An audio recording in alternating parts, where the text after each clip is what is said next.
It's fair to say, isn't it? We've all needed a little bit of light relief recently. Yes. And in a couple of minutes, we're going to speak to the man who delivered that in bucket loads on Saturday night. Sam Ryder gave the UK our best Eurovision result since 1998, and he gave us a new anthem. Most importantly of all, he gave us a rare moment of pure joy. Let's have a look at how he got there. So give me a sign, hit me baby one more. I shared my first video of me singing in my mum's kitchen, singing Britney Spears, Hit Me Baby One More Time, as high as I could, and I thought nothing of it. I just wanted everything. Sunset right left to my beat. Go easy on me, baby. How have you gone from making TikTok videos to representing your country at Europe? I have no idea. I'm up in space now. You guys supporting, I'm just going to be singing for you. First rehearsal, let's go. I'm witnessing just this tangible energy of light was incredible. 183 points.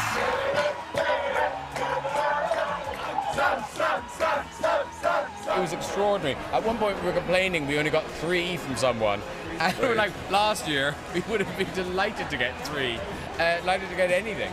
So it was such a fairy tale. I searched around the universe, been down some black holes. There's nothing but space, man. And I wanna go home. Wow, what a ride. Do you remember when I showed you that I picture know. to the studio? I was obsessed with them, You wasn't were I? like, Played them all this day. man's voice is incredible. Kept sending them to you. His voice is amazing. Well, here he is. He's with us this morning. Hi. Good morning, Sam. So nice to have you on the programme.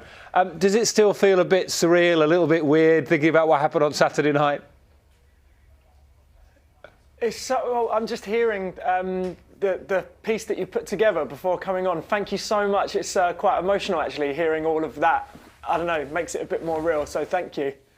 Oh, it's a pleasure. And I think so many people have enjoyed watching you enjoy it so much. I think that's been part of the magic, I think. You've really loved every single second of it. I think that came across in your performances as well. Well, honestly, if you're there in that arena and just kind of swept... Sam, have you had a chance? The whole thing? I tried. You know what? I sat in bed last night and I thought, I want to watch the whole thing from start to finish, just to kind of like, I don't know, prove to myself it was real, and it happened. And I got about 3 songs in and fell asleep. I was exhausted. So I'm going to try and do it tonight. I don't know how. Viewing. It was so busy. How on earth did you fall asleep? It's the noisiest thing I've ever seen. It must have been such an experience to be in there. Honestly, it was so cool. Sorry, Sam. It must have been such an experience to be in there. And I think lots of people watched you as well and were, really interested to see how you reacted when we're used to never seeing the UK entry ever be interviewed, and you were interviewed a couple of times during the show. And we also saw you go over to was it the Swiss entry who didn't have any points at that moment, and you went over and so had a word with them. I mean, you seem to be loving the whole experience. Yeah. Well, it's amazing because you become quite friendly with everyone. Obviously, what we see and what the public see mainly is the final event. So, like, the 3 minutes per artist on stage. But of course, it goes on quite a lot longer than that. The pre-parties, there was one in London, Amsterdam, Barcelona, Madrid, Tel Aviv, and you get to know the artists in the run-up. And you become quite friendly, and it's kind of like a summer camp, the best summer camp you've ever been to. And so, of course, you're all invested in each other by the end. You're all rooting for each other. Like, everyone demands a certain admiration and respect to get on that stage in front of, what was it, the ratings in the end, over 180 million, which is, again, bonkers.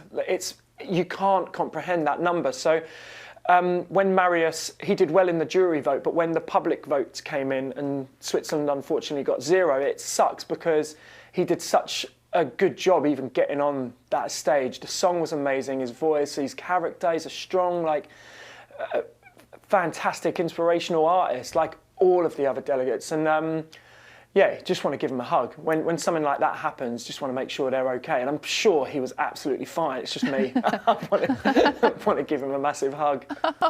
And Sam, you wrote or co-wrote your song, Spaceman, didn't you? Long before Eurovision was even an idea. How did that come about? And did you ever think at that point, this could be a Eurovision song? No, no idea whatsoever. I'm looking out the window now and the sun is blazing. It's a gorgeous day, and it was much like the day that me and my friends wrote Spaceman about a year and a half ago. We got into the studio. It was the first day that we'd met each other properly. So kind of having a quick cup of tea, saying hello, and then sat at the piano, and Spaceman was written in about 10 minutes. It's a gorgeous, experience as a songwriter when you have days like that, because you don't really feel like you're there, but you're not necessary. All you need to do is get out of the way of the song. It feels like it's already present, in the ether. I'm sure other people watching this who are songwriters or writers in general can understand that. Sometimes those ideas just come seemingly out of midair. And it's already, I think it's you're in the top 5 at the minute. What would it mean to you if Spaceman was to get to number 1?